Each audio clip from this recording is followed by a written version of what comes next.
لعلك باخع نفسك على آثارهم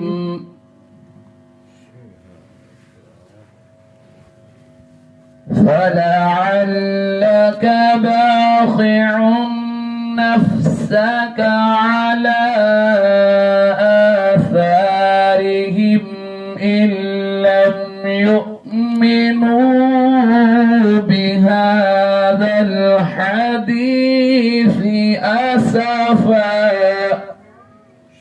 سبحان الله سبحان الله سبحان الله. إنا جعلنا ما على الأرض زينة لها لنبلوهم